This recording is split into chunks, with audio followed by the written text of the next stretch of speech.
অ্যান্টের উপরে জাঙ্গিয়া পড়া দেখলে যদি ভাবেন লোকটা সুপারম্যান, তাহলে বস, আপনি এখনও জীবনের আসল খেলাটাই দেখেননি। কারণ আজ আমি আপনাদের এমন এক সুপার দুঃখী হিরোর সাথে পরিচয় করিয়ে দেব, যার জীবনের প্যারা দেখলে আপনার নিজের জীবনের সমস্ত সমস্যাকেই ডাল ভাতা মনে হবে।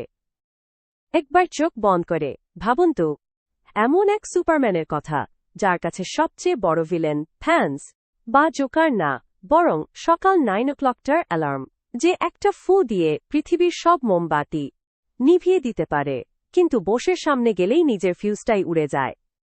যার এক্সিবিশন আছে, কিন্তু এত কিছু থাকার পরেও গার্লফ্রেন্ডের সামনে বকেটেদের হাতে মার খেতে হয়। এমনকি কিভাবে আকাশে উঠতে হয় সেটাও তাকে শিখতে হয়েছিল বাচ্চাদের কাছ থেকে। জি হ্যাঁ, ইনিই হলেন সেই মহাপুরুষ, যিনি আমাদেরকে শিখিয়েছেন যে সুপার পাওয়ার থাকলেই সব হয় না।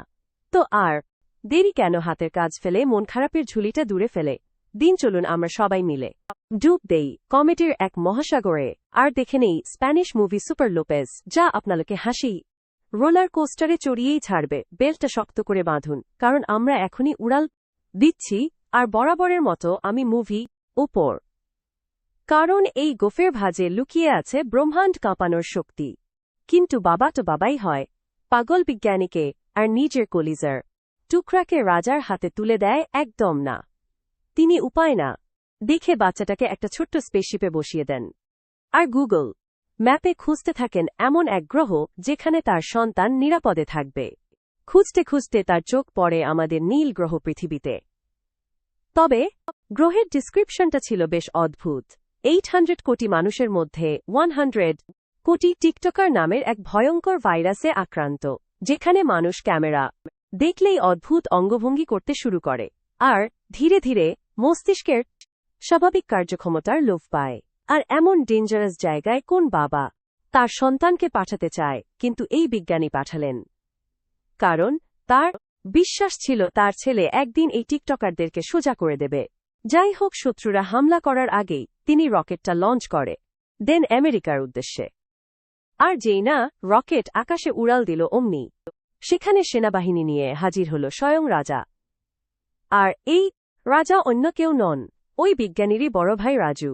সম্পর্কে তিনি হন বাচ্চার বড় চাচা।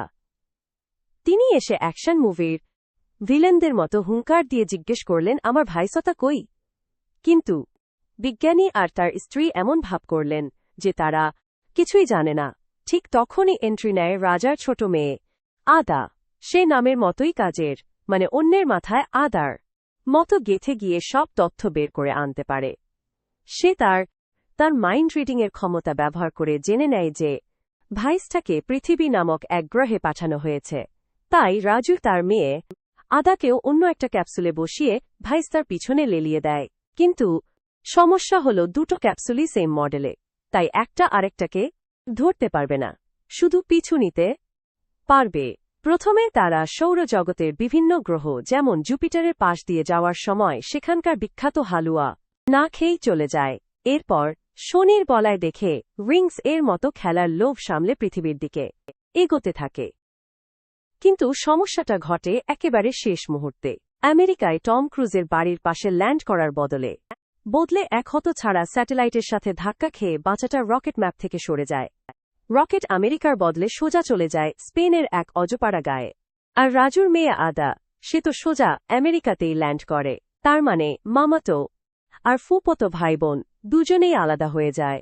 এদিকে স্পেনের এক গ্রামের রাস্তায় আমরা দেখি এক মধ্যবয়স্ক দম্পতিকে। ভদ্র মহিলার নাম মারিয়া আর তার স্বামী যশ। তাদের বিয়ের 35 বছর পার হলেও ঘরে কোনো সন্তানের আগমন ঘটেনি। তারা যখন গাড়ি চালিয়ে যাচ্ছিল, ঠিক তখনই তাদের গাড়ির সামনে আকাশ থেকে টুপ করে একটা মেটালের ডিম পড়ে। দুজনেই তখন ভেবাচাকা খেয়ে গাড়ি থেকে নেমে দেখতে যায় ব্যাপারটা কি, আর সামনে গিয়ে দেখে এলাহি কাণ্ড। এ তো একটা স্পেসশিপ, আর তার ভেতর থেকে ঢাকনা খুলে বেরিয়ে আসে এক গোফালায়া বাচ্চা। বাচ্চার মুখে গোফ দেখে তাদের তো আক্কেল গুরুম অবস্থা। মারিয়া ভাবছে এ তো দেখি জন্ম থেকেই মুরব্বি, আর যশ ভাবছে আকাশ থেকে এটা পড়ল কিভাবে? ডেলিভারি ম্যানকে ড্রোন দিয়ে পার্সেল পাঠাতে গিয়ে ফেলে দিল নাকি? কিন্তু মারিয়ার অথচ ভাবার সময় নেই। তিনি বাচ্চাটাকে দেখেই দত্তক নেওয়ার জন্য অস্থির হয়ে উঠলেন। যশ যখন ভালো করে দেখার জন্য বাচ্চার দিকে আঙুল বাড়ায়, বাচ্চাটা ক্যাক করে, যশের আঙুলটাই মটকে দেয়। বাচ্চাটা যেন বলতে চাইছে, এই আমি তোর বাপ, তুই আমার বাপ না। সম্মান দিয়ে কথা বল। ওই বয়সেই এসে বুঝিয়ে দেয় সে কোনো নর্মাল মাল না, সে হলো গিয়ে সুপারম্যান। যাই হোক, তারা স্পেস ক্যাপসুল আর বাচ্চা দুটোকেই গাড়িতে তুলে নেয়, আর এই বাচ্চাটার নাম রাখে তারা লোপেজ। কয়েকদিন পর যশ ভাবল বাচ্চার মুখের গোফটা তার বয়সের সাথে যায় না, তাই একটা ট্রিমার নিয়ে গোফটা কেটে দেয়। কিন্তু পরের সেকেন্ডেই গজব বেইজ্জতি, মানে গোফটা আবারও গজয়ে গেল। এদিকে লোপেজ যখন একটু বড় হল, একবার তার সামান্য সর্দি কাশি হওয়ার জন্য যশ তাকে ডাক্তারের কাছে নিয়ে যায়। ইঞ্জেকশনের ভয়ে লোপেজ ডাক্তারকে এক লাথিতে ফুটবল বানিয়ে উড়িয়ে দেয়। 8 বছর বয়সে যখন তাকে স্কুলে ভর্তি করানো হল, সেখানেও তার কেরামতি শেষ নাই। পরীক্ষায় বন্ধুর খাতা থেকে টুকলি করতে না পেরে নিজের এক্সট্রা ভিশন দিয়ে খাতাটাই জ্বালিয়ে দেয়। এখানেই শেষ না, বন্ধুদের সাথে ফুটবল খেলতে গিয়ে সে তো একাই 100 গোল করতে গিয়ে গোলকিপারকেই গোলপোস্টের উপরে পাঠিয়ে দেয়। আর এই সমস্ত ঘটনায় তার বাবা যশ তাকে প্রায় বোঝাত, বাবা, তোমার এই ক্ষমতা মানুষের সামনে দেখিও না, লোকে কি বলবে, তারা তোমাকে সার্কাসে ভর্তি করে নেবে। কিন্তু লোপেজ তো বাচ্চা ছেলে, সে তো এইসব বোঝে না। একদিন তার জন্মদিন ছিল, কিন্তু তার কোনো বন্ধুই ভয়ে তাকে উইশ পর্যন্ত করতে আসেনি। মন মরা হয়ে সে বাড়ির সামনে বসেছিল। তখন তার বাবা মা একটা কেক নিয়ে এসে তাকে বোঝায়, এই পৃথিবীতে শান্তিতে বাঁচতে হলে তোমাকে সাধারণ হয়ে থাকতে হবে। আর লোপেজও প্রতিজ্ঞা করল সে আর কখনো তার ক্ষমতা দেখাবে না। এই বলে সে যখন জন্মদিনের মোমবাতিতে ফু দেয়, তার নিঃশ্বাসের ঝড়ে মোমবাতির সাথে পুরো কেকটাই উড়ে হাওয়ায় মিলিয়ে যায়। আর এ থেকেই বোঝা যায় তার জন্য সাধারণ থাকাটা বেশ কঠিন একটা কাজ হবে। এরপরে আমরা সোজা 20 বছর পরের সিন দেখতে পাই।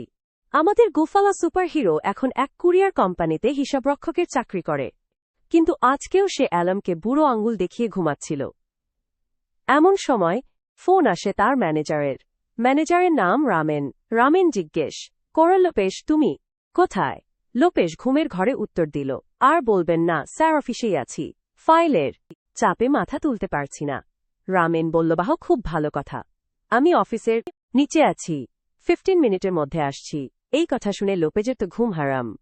সে 15 মিনিটের মধ্যেই রকেটের গতিতে তৈরি হয়ে অফিসের দিকে দৌড় দিল। আর ম্যানেজার আসার আগেই নিজের ডেস্কে গিয়ে এমনভাবে বসে পড়ল যেন সে সারা রাত ধরে কাজ করছে। ম্যানেজার চলে যাওয়ার পর সে ভেন্ডিং মেশিন থেকে একটা চকলেট বের করতে গেল, কিন্তু চকলেটটা তখন ভেতরে আটকে যায়। মেজাজ খারাপ হয়ে যাওয়ায় সে পুরো মেশিনটাকে তুলেই ঝাঁকাতে শুরু করে। আর ঠিক তখনই তার এক্সট্রাভিশনটাও অ্যাক্টিভ হয়ে মিউজিক যায়। সে দেয়ালের ওপাশে তার কলেজ জীবনের ক্রাশ লুইসকে দেখতে পায়।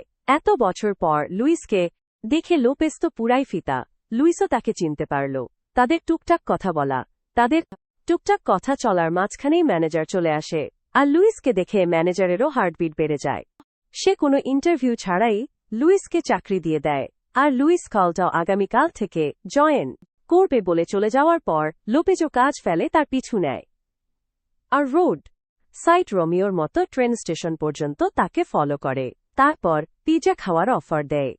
পিজা খেতে খেতে তারা যখন পুরনো দিনের গল্প করছিল, তখন সেখানে কিছু বকাটে ছেলে ঢুকে হলস্থুল শুরু করে দেয়। লুইস তাদেরকে থামাতে গেলে তারা উল্টো লুইসকেই আন্টি বলে, অপমান করে। এতে লুইস রেগে গিয়ে ঝামেলা শুরু করে দেয়। ছেলেগুলো তাদের দুজনকেই গালাগালি করতে থাকে, আর এক পর্যায়ে লোপেজকে ধাক্কা দিয়ে ফেলেও দেয়। এদিকে লোপেজের ভেতরে থাকা সুপারম্যানের সত্তা কিলবিল করে উঠলেও বাবার দেওয়া কসমের কথা ভেবে সে চুপচাপ মার খেয়ে যায়। এই ঘটনায় লুইস তার উপরে বেশ হতাশ হয়। সেদিন রাত্রে স্টেশনে বসে লোপেজ যখন এই নিয়ে আফসোস করছিল, তখনই স্টেশনের লাইটগুলো পাগলের মতো জ্বলতে নিপতে শুরু করে। মাইকে ঘোষণা হয় পরে ট্রেনটা ব্রেক ফেল করেছে, আর সেটাকে কিছুতেই থামানো যাচ্ছে না। আর বলতে বলতেই দানবের মতো একটা ট্রেন তার সামনে দিয়ে স্টেশন পার হয়ে যায়। এবার লোপেজ আর বসে থাকতে পারে না, তাই সে রেললাইনের উপরে নেমে ট্রেনের পিছু পিছু দৌড়তে শুরু করে। ট্রেনের যাত্রীরা তো জানালার পাশে তাকে দৌড়তে দেখে অবাক। তারা ভাবছে এটা কি উসাইন বোল্টের নতুন ভার্সন নাকি। লোপেজ এক দৌড়ে ট্রেনকে পেছনে ফেলে ট্রেনের সামনে পৌঁছে যায়, কিন্তু সে যা ভেবেছিল সেটা মোটেও হয় না। উল্টো ট্রেন তাকে নিয়েই সামনের দিকে এগোতে শুরু করে। আর একদম লাস্ট স্টেশনে, যেখানে রাস্তা শেষ হয়ে গেছে, সেখানেই একটা ফায়ার ফাইটারদের পাইপলাইন হাতে তুলে নেয় আর ট্রেনটাকে থামানোর জন্য দুই পাশে থাকা পিলারের সাথে পেঁচাতে শুরু করে। কিন্তু এটা জানা কথা যে এতে কিছুই হবে না। তাই লোপেজ একদম শেষ মাথায় হয়ে দাঁড়িয়ে পড়ে নিজের শক্তি ব্যবহার করার জন্য। ঠিক যখন ট্রেনটা শেষ মুহূর্তে চলে আসে, তখনই লোপেজ তার পাওয়ার ব্যবহার করে। কিন্তু সেখানে ট্রেনটা না থেমে বরং উল্টো দিকে চলে যায়। যাক অন্তত ট্রেনের ইঞ্জিনটা সে বন্ধ করে ফেলেছে। সামনে কিছু দূরে গিয়ে হয়তো ট্রেনটা থেমে যাবে। তাই তাড়াতাড়ি সে নিজের চেহারা ঢেকে সেখান থেকে বেরিয়ে পড়ে। কিন্তু সিসিটিভি ক্যামেরায় সম্পূর্ণ ঘটনাটা ধরা পড়ে গেছে। আর সেখান থেকে দৃশ্য পরিবর্তন করলে আমরা স্পেনের একটা বড় কোম্পানি দেখতে পাই, যার নাম চিট কোম্পানি। তারা রোবট নিয়ে গবেষণা করে। এটা খুব নামকরা একটা কোম্পানি। এখানে এক্সিবিশনে কোম্পানির প্রধান সবার সামনে একটা নতুন রোবট নিয়ে আসে। আর ঠিক তখনই তার ম্যানেজমেন্টে থাকা একজন স্টাফ তাকে ইমার্জেন্সি একটা বিষয় জানানোর জন্য ডাকে। সে জানায় যে স্পেনে নাকি একটা সুপারম্যানের ছেলেকে দেখা গেছে, যে নাকি একাই একটা পুরো ট্রেন থামিয়ে দিয়েছিল। একটু আগেই সেটার ফুটেজ ভাইরাল হয়ে গেছে। আর যখন সে তাকে ফুটেজটা দেখাতে যাবে, তখনই মেয়েটা তার ব্রেন রিড করতে শুরু করে। আর আমরা বুঝতে পাই এটা আর কেউ না, আজ থেকে 28 বছর আগে লোপেজের পিছু পিছু আসা সেই আদা। আর ফাইনালি এত বছর পর আজকে সে তার লক্ষ্য পেয়ে গেছে। তাই সেই দিনই আধা তার প্ল্যানেটে তার বাবার সাথে যোগাযোগ করে। তার বাবা এতদিনে বেশ বৃদ্ধ হয়ে গেছে। তাছাড়াও আধা যতদিন পর্যন্ত তার টার্গেট খুঁজে বের করতে না পারবে, ততদিন সে তার গ্রহে ফিরে যেতে পারবে না। এটাই ছিল তার আদেশ। আর তাই এতদিন পর্যন্ত আধা তো লোপেশকেই খুঁজছিল। এত বছর পর সে অন্তত একটা ক্লু পেয়েছে। আর তাই সে তার বাবাকে সেটা জানায়। কিন্তু তার বাবা উল্টো তাকে অপমান করতে থাকে। সে বলে সামান্য একটা ছেলেকে খুঁজে বের করতে এত বছর তো লাগার কথা না। এদিকে সমস্ত নিউজ চ্যানেলগুলোতেও সেই ফুটেজটা ভাইরাল হয়ে গেছে। লোকের মুখে শুধু একটাই কথা, তারা একটা নতুন সুপারম্যান খুঁজে পেয়েছে যে তাদের সবাইকে বিপদ আপদ থেকে বাঁচাবে। এমনকি আদা নিজেও রিপোর্টারদের সামনে লোপেজকে উদ্দেশ্য করে অভ্যর্থনা জানায়। এদিকে লোপেজ আর তার অফিসের সবাই তখন টিভির সামনে দাঁড়িয়ে নিউজগুলোই দেখছিল।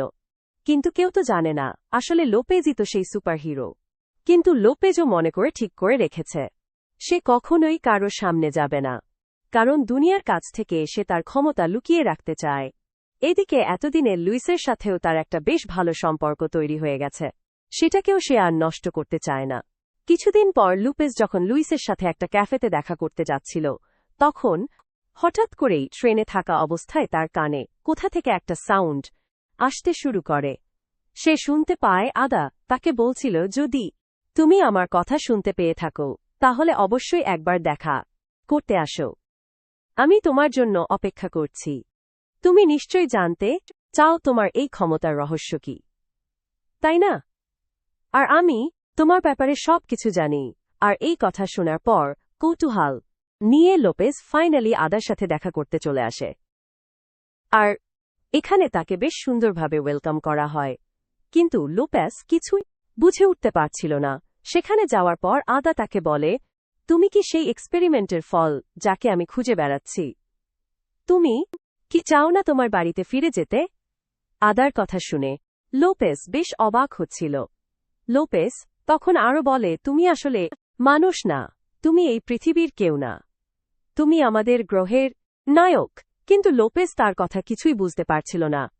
লোপেজ শুধু এইটুকু বুঝতে পারে যে এই মেয়েটা তাকে অন্য কোনো গ্রহে নিয়ে যেতে চায়। কিন্তু সে তো এখানে লুইসকে ভালোবেসে ফেলেছে। তাই সে তখন উল্টো বাহানা ধরে সেখান থেকে চলে যাওয়ার জন্য উঠে পড়ে। সে বলে, আচ্ছা ঠিক আছে, আমি আপনার কথা বুঝতে পেরেছি, কিন্তু আমার জন্য একজন অপেক্ষা করছে। আর তখন আদা তার ব্রেন পড়ে দেখতে পায় একটা মেয়ে সত্যিই তার জন্য অপেক্ষা করছে। সে বারবার তাকে থামাতে চায়, কিন্তু লোপেশ কিছুই শুনতে চাচ্ছিল না। আর তাই তখনই সেখানে অনেকগুলো গার্ড এসে লোপেজের উপর আক্রমণ করে। কিন্তু লোপেজের ক্ষমতার সামনে তারা কেউ টিকতে পারে না। তাদের প্রত্যেকেই একে একে ধোলাই খায়। আর অবশেষে তাদের চোখ ফাঁকি দিয়ে লোপেজ দ্রুত সেখান থেকে পালিয়ে যায়। কিন্তু দ্রুত যাওয়ার কারণে ভুলে তার কোটটা সেখানেই থেকে যায়। আর তার পকেটেই ছিল লুইসের একটা কার্ড। আর এখানেই আদা লোপেজের দুর্বলতা পেয়ে গেছে। অন্যদিকে আমরা দেখতে পাই লোপেজ যেই কোম্পানিতে চাকরি করে সেখানে চিট কোম্পানিগুলোর ক্লিনার রোবট আছে। আর হঠাৎ করেই সেই রোবটগুলো অদ্ভুত আচরণ করতে শুরু করে। সে তাদের ম্যানেজারের কম্পিউটারের কাছে গিয়ে সেখান থেকে লুইসের ডাটা নিতে শুরু করে। আর যখন সেই ম্যানেজার এটা দেখতে পায় তখন তারা সবাই মিলে সেই রোবটটাকে ভেঙে ফেলে। কিন্তু ততক্ষণে লুইসের সমস্ত ইনফরমেশন চিট কোম্পানির কাছে চলে গিয়েছিল। তাই বিষয়টা জানানোর জন্য সে লুইসের বাড়ির দিকে রওনা হয়। আসলে ম্যানেজার রামেন তো প্রথম থেকেই লুইসকে পছন্দ করে, কিন্তু সে যখন লুইসের বাড়ির সামনে আসে তখন সে দেখতে পায় লুইস অলরেডি লোপেজের সাথে তার বাড়ির সামনে খুব ঘনিষ্ঠ অবস্থায় সময় কাটাচ্ছে। আর এটা দেখে রামেনের মনই ভেঙে যায়। তাই যখন সে পেছনে ঘুরে বাড়ির দিকে যাচ্ছিল তখনই সেখানে আদা তার গাড়ি নিয়ে চলে আসে। আদা তার কাছ থেকে লোপেজের কিছু ইনফরমেশন জানতে চায়, কিন্তু সে যখন কিছু বলতে রাজি হচ্ছিল না তখন সে গাড়ির ভেতরে লুইসের একটা ক্লোন রোবট দেখতে পায়। আর সেই রোবটটা রামেনকে একটু অন্যভাবেই কাছে টানতে চাচ্ছিল, তাই সেও রাজি হয়ে যায়। পরের দিন লোপেজ সোজা তার মা বাবার সাথে দেখা করতে চলে আসে। আর সব তাদেরকে জিজ্ঞাসা করে, সত্যি করে বলো তো, তোমরা কি আমার বাবা মা? এটা শুনে তার বাবা মা বেশ অবাক হয়ে যায়। তাদের ছেলে একই কথা বলছে, কিন্তু আজকে লোপেজ তাদের কোনো কথাই শুনতে রাজি না। সে কড়াভাবে তাদেরকে জানিয়ে দেয় যে আমি এমন কিছু সত্য জানতে পেরেছি যেটা জানার পর আমার মনে অনেক প্রশ্ন আসছে। আমার এই শক্তি কোথা থেকে আসলো? আর আমি কি আসলেই মানুষ? আর এইগুলো শোনার পর তার বাবা জশ সে সত্যিটা আর নিজের ভেতরে লুকিয়ে রাখতে পারে না। আর তাই সে লোপেজকে তাদের স্টার রুমে নিয়ে আসে, যেখানে সে স্পেস ক্যাপসুলটা বের করে তাকে দেখায়। আর এখানেই সে তাকে সমস্ত সত্যি কথা বলে দেয়। জশ তার ছেলেকে লুইস বলে, আজ থেকে 28 বছর আগে এই ক্যাপসুলে করে তুমি পৃথিবীতে এসেছিলে, আর আমরা তোমাকে দত্তক নিয়েছিলাম। এর থেকে বেশি আমরা আর কিছুই জানি না। ঠিক তখনই লোপেজ সেই ক্যাপসুলে একটা বাটন প্রেস করে আর একটা হলোগ্রাম চলতে শুরু করে, যেখানে লোপেজের আসল বাবা মা কিছু কথা রেকর্ড করে রেখেছিল। আর সেখানেই তারা বলছিল তাদের গ্রহের রাজা। তার মানে লোপেজের চাচা দিন দিন সবার প্রতি জুলুমের মাত্রা বাড়িয়ে দিচ্ছিল। তাদের গ্রহের প্রত্যেকটা নাগরিককে সে নিজের কন্ট্রোলে আনতে চাচ্ছিল।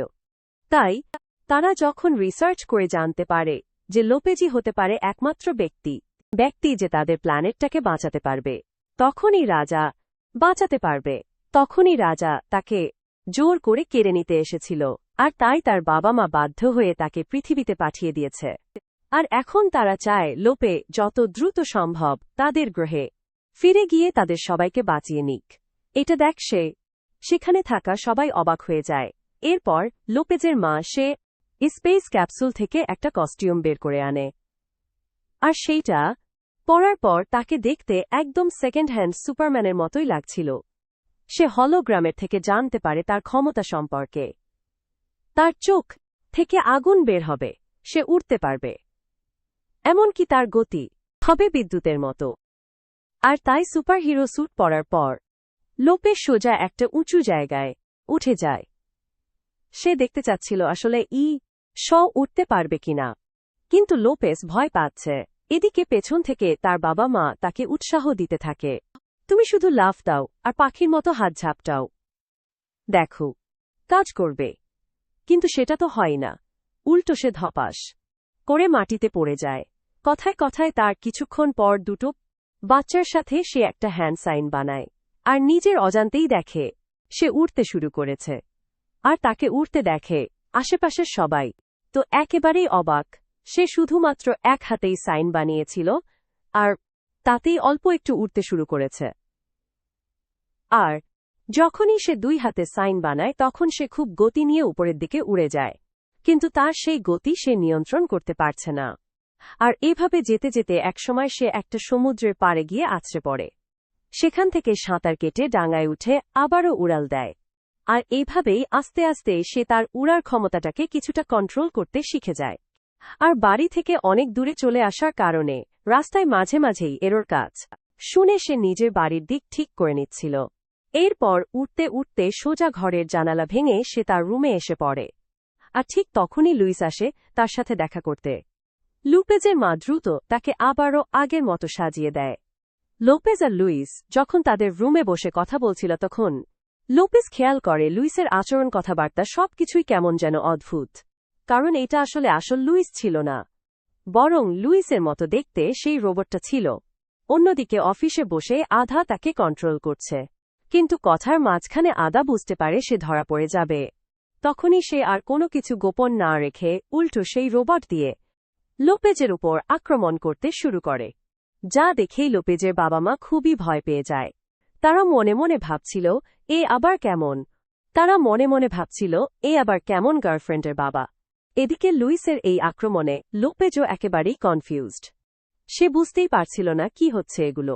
কিন্তু যখনই লুইসের সেই রোবটটা লোপেজের মায়ের ওপরে আক্রমণ করেতক্ষণ লোপেজ আর নিজেকে আটকে রাখতে পারে না। সে সোজা লুইসের মাথায় আঘাত করে, যার কারণে তার মাথাটা ভেঙে গিয়ে লোপেজের বাবার হাতে পড়ে। আর এই কারণ অন্যদিকে থাকা আদার ইউনিটের কন্ট্রোলটা ডিসকানেক্ট হয়ে যায়। এদিকে লোপেজও বিষয়টা নিয়ে এখন সিরিয়াস হয়। যেহেতু তার পরিবার পর্যন্ত ব্যাপারটা পৌঁছে গেছে, তাহলে বিষয়টা এবার গুরুত্ব দিতেই হবে।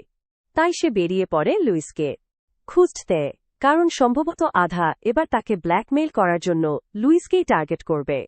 সে সোজা শহরে চলে আসে আর লুইসের সাথে গিয়ে দেখা করে। লুইস তখন তার উপরে খুব রেগে আছে, কারণ গত রাত থেকে সে তার কোনো খোঁজখবরই নেয়নি আর সবকিছু হাতের বাইরে যায়।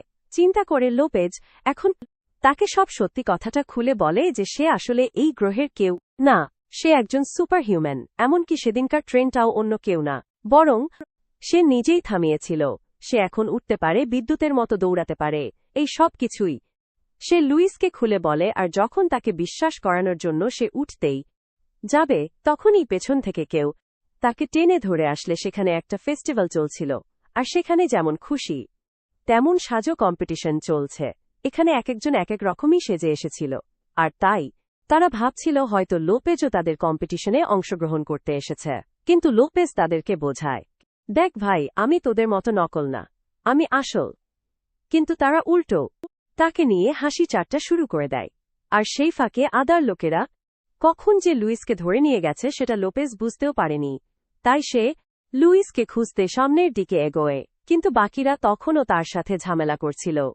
আর তখনই হঠাৎ করে তার কানে আবারও সেই আওয়াজটা আসতে শুরু করে। এটা আদার কণ্ঠ। সে বলছে, যদি লুইসকে বাঁচাতে চাও তাহলে আমার হেডকোয়ার্টারে চলে আসো। আর তাই এখানকার ঝামেলা রেখেই সে আকাশে উড়াল দেয় আর সোজা চিট কোম্পানিতে এসে ল্যান্ড করে। আর সেখানে আসার পর লোপেজ দেখে দেয়ালে লুইস আর ম্যানেজারকে বেঁধে রাখা হয়েছে। কিন্তু লোপেজ তখনও পুরো ঘটনাটাকে সিরিয়াস না নিয়ে উল্টো সে এটা প্রমাণ করতেই ব্যস্ত হয়ে পড়ে যে সেই আসল সুপারহিরো। আর ঠিক তখনই হঠাৎ করে চারপাশ থেকে অনেক জোরে শব্দ হতে শুরু করে। আসলে এই শব্দটা শুধুমাত্র লোপেজ নিজেই শুনতে পাবে, সাধারণ মানুষ এই আওয়াজ শুনতে পাবে না। আর এই শব্দের তীব্রতা এতটাই বেশি ছিল যে লোপেজ কিছুই করতে পারছিল না। তখন লুইস তাকে উৎসাহ দেয়, তুমি আমাকে ছিলে তোমার চোখ থেকে আগুন বের হয়, তাহলে করে দেখাও।